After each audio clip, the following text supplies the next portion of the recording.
3 nosotros vamos a ver potencia y factor de potencia. ¿Pero con qué elemento? Con un contador de energía, ¿sí? En realidad nosotros vamos a utilizar un equipo que está siempre presente en cualquier industria, en cualquier, incluso en cualquier domicilio, tenemos siempre el contador de energía.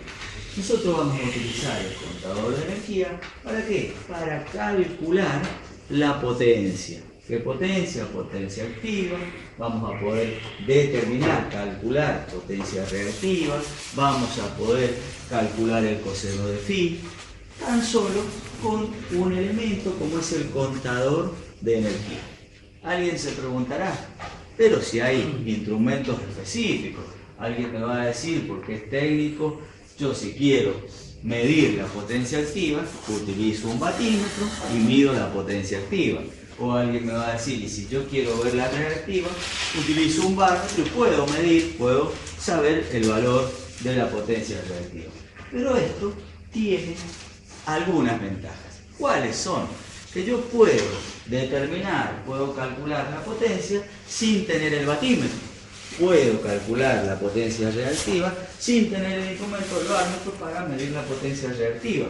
Y esto les puede suceder en algún momento de su vida profesional, independientemente de la carrera o independientemente de la actividad. Puede suceder que ustedes tengan que hacer un análisis de cómo está la red y no tengan los instrumentos. Entonces, con este método pueden llegar a determinar qué está sucediendo en el circuito. Cuando digo que está sucediendo, les digo cómo está el coseno de phi, cómo está la potencia reactiva, cómo estamos en realidad con la potencia aparente de mi circuito. Otra de las ventajas importantes de conocer este método es que nosotros no vamos a realizar ninguna conexión, ninguna desconexión del circuito. Fíjense, acá nosotros tenemos un circuito trifásico, tenemos los contadores de energía, que enseguida vamos a ver más o menos cómo está constituido un contador de energía, pero nosotros no vamos a realizar ningún cambio en la conexión, no vamos a realizar ninguna interrupción del servicio, y eso es una gran ventaja en el momento que nosotros tenemos que hacer el análisis, por ejemplo en una empresa o en una estación de bombeo. Nosotros no vamos a interrumpir el circuito. Más o menos queda claro el por qué es importante conocer este método, que relativamente, o sea, en realidad es muy sencillo. Antes de comenzar con la medición, con el análisis de medición, vamos a ver en forma rápida cómo está constituido un contador de energía, que también lo llamamos medidor de energía. En realidad el contador de energía es un elemento electromecánico, funciona con principios magnéticos, con principios eléctricos, que en definitiva a mí me permiten integrar y poder contar la energía activa que está consumiendo o que está suministrando un generador a un determinado sistema. Fundamentalmente tenemos una parte voltimétrica y una componente amperométrica. ¿A qué me refiero cuando digo una parte o una componente? Fundamentalmente son bobinados en serie con el consumo, que estaríamos viendo la parte amperométrica, y bobinados en paralelo con el consumo, con nuestra carga, donde estamos viendo qué sucede con la parte voltimétrica. Cuando ustedes estudien motores, van a poder entender mejor el principio de funcionamiento. Ahora yo les voy a dar un pantallazo general. Sabemos que cuando circula corriente por un devanado, aparecen campos magnéticos. Y sabemos también que cuando hay movimiento de conductores dentro de un campo magnético, aparecen corrientes. Esos fenómenos son los que se utilizan para fabricar el contador de energía. En realidad es un disco, el cual es un disco conductor, está sujeto, está expuesto a la interacción de los campos magnéticos originados tanto en la bobina amperométrica como en la bobina voltimétrica. Esa interacción de campos sobre ese disco, que es un disco conductor, va a generar un par. en definitiva va a comenzar a girar ese disco. Obviamente que existen elementos que impiden el embalamiento de ese disco, que pueden ser unos pequeños imanes permanentes que hacen de par resistente. Ese disco va a girar en función de los valores de tensión y en función de los valores de corriente. En definitiva, va a girar en función de la potencia. Y si nosotros relacionamos potencia en el tiempo, en definitiva estamos hablando de energía. Yo les dije que era un elemento donde en realidad era electromecánico. La parte eléctrica la podemos entender, la parte magnética también la podemos entender, pero hay una parte mecánica. ¿Y cuál es la parte mecánica? Si yo, mediante la acción de estos devanados, consigo que ese disco gire. Todos alguna vez vieron el medidor y vieron que había un disco que giraba. Bueno, ese disco es el que está sujeto a la acción de los campos magnéticos de ambos bobinas. Pero si yo consigo que ese disco gire, no es muy feliz el giro. Si yo consigo que ese disco gire y puedo contar ese número de vueltas, puedo llegar a determinar la energía. ¿A qué quería llegar? A la parte mecánica. Evidentemente, ese giro yo voy a utilizar elementos como engranajes, ¿sí? Pequeños engranajitos que van a ir activando dígitos, que son los que ustedes ven en los contadores de energía. Y esos dígitos van a ser unidades, decenas, centenas. Para 10 vueltas de la unidad va a avanzar un dígito de las decenas y así vamos armando la parte mecánica de nuestro contador. Obviamente me dirán, sí, profesor, pero estos equipos están quedando en desuso. En realidad, hoy por hoy, estos equipos conviven con otros elementos, que son elementos con mayor componente electrónico, que son los digitales. Pero, en definitiva, el principio de funcionamiento es similar. Si bien no tenemos el giro, no tenemos el disco que está girando, pero tenemos pulso. En definitiva, las señales tanto de tensión como de corriente puestas en juego en el circuito son tomadas, transformadas en señales digitales, transformadas en pulsos eléctricos, que en definitiva se cuentan esos pulsos y podemos en un determinado tiempo obtener los valores de energía. Hoy por hoy conviven ambos. Es más, en la mayoría de las instalaciones domiciliarias ustedes van a encontrar los contadores de energía electromecánicos. ¿Sí? Bien. Nosotros, ¿cómo vamos a realizar el cálculo de nuestra potencia? Nuestro contador de energía, nosotros para una determinada tensión, para una determinada corriente, para una determinada situación de mi circuito, sabemos que va a comenzar a girar el disco de nuestro contador. Pero ¿qué sucede? Ese disco, esa cantidad de vueltas del disco, tiene que representar una determinada energía. ¿Qué significa esto? Que cada equipo va a tener algo diferente, un número diferente, que para tantas vueltas voy a tener tal consumo. Eso se denomina la constante de mi contador o la constante de mi medidor, que en definitiva me va a expresar el número de vueltas por los kilovatios horas que yo estoy consumiendo. ¿Qué significa eso? Para una cierta cantidad de número de vueltas, 500 vueltas, por ejemplo, tengo una determinada cantidad de kilovatios horas, que es lo que a mí me está mostrando en la parte mecánica, los dígitos mecánicos, lo que ha consumido. Esa característica es propia de cada instrumento y se llama constante del medidor, constante del contador. Y es el número de vueltas dividido la energía. Pero la energía, ustedes saben que es la potencia por un determinado tiempo. Entonces fíjense qué sencillo que es. Si yo tengo una instalación eléctrica, yo tengo un contador de energía, si yo sé la constante de ese contador de energía, yo podría ver que puedo calcular la potencia. ¿Qué debería medir? Si yo conozco la constante, alguna característica del equipo, Las vueltas las puedo contar. Si yo tomo el tiempo que tardó en dar ese número de vueltas, yo podría calcular la potencia. Fíjense, potencia, puedo despejarla y va a ser el número de vueltas dividido la constante del contador y el tiempo. Pero acá aparece una K. Ustedes se preguntarán qué es lo que es esa K. Bueno, esta K que aparece es una constante para unificar las unidades. ¿Por qué para unificar las unidades? Porque cuando yo mida tiempo, yo no voy a estar horas sentadito frente a mi contador de forma tal de poder tener el tiempo en horas. Yo voy a tomar el tiempo en segundos. Y no voy a esperar consumos o energías del orden de los kilovatios. Entonces, para poder homogeneizar unidades, yo utilizo este valor, que es 3,6 por 10 a la sexta, y en definitiva, yo tomando números de vuelta y tiempo en segundos, voy a obtener una potencia en vatios. ¿Sí? Entonces, fíjense que de una forma muy sencilla, yo puedo determinar el valor de la potencia. ¿Pero qué potencia estoy obteniendo o calculando? La potencia activa.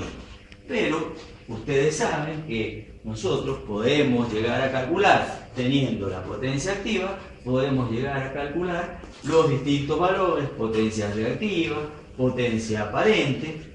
En nuestra práctica nosotros lo que vamos a hacer es utilizar cargas resistivas, cargas inductivas, cargas capacitivas. ¿Y qué fundamentalmente vamos a ver o qué conclusiones deberíamos sacar nosotros de esta práctica? Que alguien me va a decir, es una práctica extremadamente sencilla, venimos al laboratorio a contar vueltas en un disquito y a tomar tiempo. Sí, es tan sencilla como eso, pero a nosotros eso nos va a permitir sacar conclusiones importantes. ¿Cuáles son esas conclusiones importantes? Cuando nosotros conectemos una carga resistiva pura, ¿sí? O una carga RL, vamos a tomar los valores, vamos a poder calcular la potencia, vamos a tener también la posibilidad, en este caso desde la práctica, de tener un amperímetro, de tener voltímetro, y vamos a poder medir corrientes. Si nosotros tenemos una carga RL, que son la mayoría de las cargas, en el 99,99% de los casos, las cargas que se van a encontrar van a ser RL o R o L. ¿Sí? L prácticamente nunca, siempre hay una componente resistiva. ¿Pero qué significa eso? Que nosotros vamos a poder medir una corriente. Vamos a colocar un capacitor. En definitiva, vamos a tener una carga RLC. ¿Y qué vamos a poder observar? Vamos a ver que cuando nosotros coloquemos un capacitor, va a aparecer una disminución en el valor de la corriente. En definitiva, vamos a ver que va a disminuir la potencia aparente. Y alguien me va a decir, ¿qué beneficios tengo que la corriente disminuya? Desde el punto de vista de consumidor, yo no tendría ningún beneficio. ¿Por qué? Porque mi contador de energía va a depender pura y exclusivamente de la potencia activa. La potencia activa no va a cambiar. Si yo tengo una carga RL y agrego un capacitor, mi contador de energía va a seguir funcionando de la misma forma. No se va a frenar ni se va a acelerar. Entonces yo no tendría ningún beneficio. Pero ¿qué pasa con la corriente cuando yo conecto el capacitor? La corriente disminuye. Si la corriente disminuye, yo, si me pongo del lado de la generación, de la distribución de energía, yo manejar menor corriente me trae muchos beneficios. ¿Cuál? Por ejemplo, manejar menor corriente a mí me permite tener conductores de menor sección. ¿Qué beneficio tiene tener conductores de menor sección?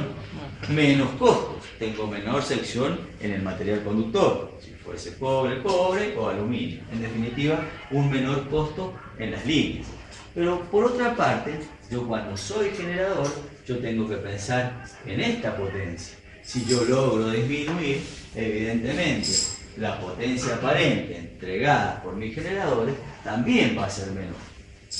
Entonces, estamos viendo, estamos palpando, vamos a poder ver, vamos a poner en evidencia lo que ustedes ya han visto y han estudiado en teoría, que es conveniente mejorar el coseno del phi. Ahora, ¿qué pasa si nosotros lo dejamos como que es conveniente? si ustedes tienen una empresa y yo soy proveedor de energía y le digo, mire, es conveniente que ustedes mejoren el coseno de phi, probablemente no lo mejoren. ¿Por qué? Porque desde el punto de vista de ustedes no les va a mejorar en nada. Entonces, ¿qué es lo que tengo que hacer yo? Además de decirles que es conveniente, les tengo que exigir, y alguien me dijo multas, exactamente, son penalidades.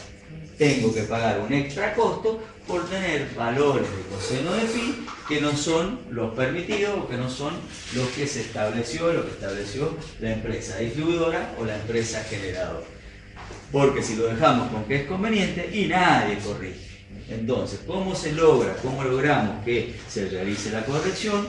Con penalidades, con extra costos. Obviamente que si nosotros, desde el lado del consumidor, decimos, bueno, que vamos a tener un extra costo durante todo el funcionamiento de la empresa, que van a ser 10, 15 o 20 años, si yo hago ese número, evidentemente me va a convenir hacer una inversión inicial, colocar mi batería de capacitores, de forma tal de no pagar esos extra costos o esas penalidades que me impone la empresa distribuidora o la empresa generadora. Hay métodos, los análisis no lo van a hacer ustedes, no van a calcular capacidad de capacitores con este método, pero este método sí es importante como para que ustedes tengan una idea la situación en la cual está esa instalación o esa industria o ese pozo en ese momento. Si queremos un análisis más detallado, hoy por hoy tenemos tecnología, tenemos equipamiento, por ejemplo los analizadores de redes, los analizadores de redes a nosotros nos van a dar mucha información referida a la situación de esa red. ¿Y qué información se preguntarán? Y yo puedo obtener realmente cuál es la energía puesta en juego, tanto reactiva como tanto sea capacitiva o inductiva, puedo determinar a ciencia cierta el coseno de phi, y tanto. Puedo analizar los armónicos que están presentes en ese suministro de energía. Y alguien se preguntará, ¿y eso qué beneficio tiene? Una tensión con varios armónicos, si nosotros estamos hablando de motor o de carga resistiva, y prácticamente no me generan ninguna perjuicio en el equipo. Pero cuando ya estamos hablando de equipos electrónicos, de componentes que actúan sobre los motores, que son componentes electrónicos, los armónicos me comienzan a generar perturbaciones, distorsiones y problemas en mis sistemas. Entonces, con un analizador de redes nosotros podemos determinar la calidad de la energía que yo estoy recibiendo. Podemos determinar instante a instante los valores de tensión, podemos determinar al instante cómo se está comportando nuestra fuente, nuestro servicio de energía. Entonces, muchas veces se utilizan estos equipos para detectar problemas que yo tengo en mi industria, que pueden ser problemas originados por armónicos. Incluso hay equipos que a veces yo instalo en mi propia empresa que me generan armónicos, variadores de velocidad, arrancadores suaves, también me van generando armónicos que en definitiva me afectan tanto al servicio dentro de mi industria como a la línea, ¿sí? Entonces, pero eso ya son equipos que la idea de esta clase, que ustedes sepan que existen, en realidad como para tener o tomar una decisión en algún momento, si tenemos que analizar una red, decir, bueno, hay un equipo que nos va a dar una mayor precisión, incluso nos va a permitir almacenar datos de un determinado tiempo y poder ver en qué momentos la situación empeora, en qué momentos tenemos más armónicos, en qué momentos tenemos menos armónicos, y de ahí tomar decisiones. A lo mejor en algún determinado momento, en alguna hora del día tenemos mayores problemas y es porque tenemos más motores funcionando con variadores de velocidad. En definitiva, todo eso lo podemos obtener con un analizador de redes. Acá vamos a ver cómo nosotros podremos llegar a determinar la capacidad de los capacitores. Esto lo han visto en teoría, nosotros podemos asumir, si nosotros estamos en una situación con un ángulo de desfasaje φ0, vamos a tener un coseno inicial, y si nosotros queremos corregir, vamos a tener un pi final, y acá va a haber un delta, ¿sí? un delta potencia reactiva. En definitiva, yo voy a tener que tener una potencia reactiva que se pone a esta, que supongamos inductiva, de forma tal de poder disminuir este coseno de phi. Esto es todo trigonometría, esto lo han visto en los apuntes. Nosotros podemos llegar a determinar cuál es el delta potencia reactiva, y en base a eso nosotros podríamos sacar la capacidad de nuestro capacitor. ¿Qué tenemos que tener en cuenta? Que es muy importante, que nosotros podemos trabajar con sistemas monofásicos o con sistemas trifásicos. Y si trabajamos con sistemas trifásicos, sabemos que los capacitores tenemos dos formas de conectarlos. Los podemos conectar en triángulo o los podemos conectar en estrella. Y ahí, si nosotros analizamos qué sucede con las tensiones, nosotros tenemos la capacidad del capacitor, pero si lo conectamos en triángulo, vamos a tener determinados valores de tensión, y si lo conectamos en estrella, vamos a tener determinados valores de tensión. Fíjense que si nosotros vemos acá la diferencia entre el capacitor en estrella y el capacitor en triángulo, vemos que si conectamos en estrella el capacitor, la capacidad es 3 veces. Nosotros podemos hablar de otra forma, podemos decir que la capacidad de los capacitores conectados en triángulo es 1/3 de la capacidad de los capacitores si nosotros los conectamos en estrella. Esto es lo que a mí me interesa. Obviamente que este análisis lo hacen, trigonométrico, matemático, pero esto es muy importante. ¿Por qué es muy importante? Porque fíjense que si yo decido conectar mis capacitores en triángulo, voy a conectar una capacidad que va a ser 3 veces menor a la capacidad que yo necesitaría si lo voy a conectar en estrella. Entonces, si yo tengo un capacitor de menor capacidad, obviamente que voy a tener menores costos. Entonces es muy importante que esto lo tengamos claro. ¿Cómo conviene conectar los capacitores? Y los capacitores conviene conectarlos en triángulo. ¿Por qué? ¿Por qué conviene? Porque la capacidad del capacitor, si yo lo voy a conectar en triángulo, va a ser la tercera parte de la capacidad del capacitor si yo lo voy a conectar en estrella. Entonces, esto es muy importante. Bueno, en la práctica la vamos a realizar, vamos a utilizar 2 mesas de trabajo. En una tenemos un contador digital, en otro tenemos un contador electromecánico, y por último vamos a ver a modo de ejemplo, no vamos a operar, sino que vamos a ver un sistema trifásico, donde tenemos un contador trifásico. El objetivo de la práctica, si alguien tiene alguna duda me pregunta. ¿Les quedó claro más o menos lo que vamos a hacer? Tan solo vamos a contar vueltas y vamos a medir tiempo. Pero acá lo importante es que anoten o que saquen las conclusiones. Presten atención qué pasa con las corrientes, presten atención cómo se comporta el circuito cuando conectamos capacitores, y traten de volcarlo en las conclusiones de la práctica. ¿Alguna duda, chicos, de lo que vamos a hacer? Si no hay duda es porque no entendieron nada o porque saben muchísimo. ¿Cómo? Si vamos a aprender a poner los imanes los contadores para que consuman menos. Bien, el tema de que consuman menos. En realidad existen, esto ya no lo debería grabar, en realidad existen